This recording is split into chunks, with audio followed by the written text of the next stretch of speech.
श्री महेश्वर यादसो श्री महादेव तादृशाय नमो नमः एककालं द्विकालं रात्रिकालं या पठेन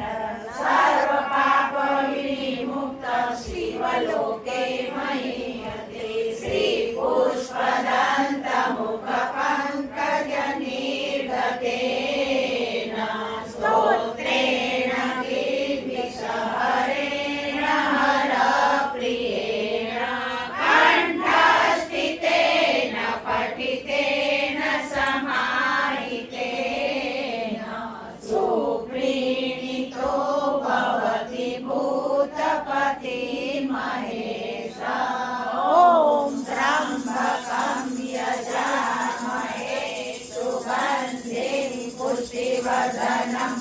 उर्वारुकमिव बन्धनं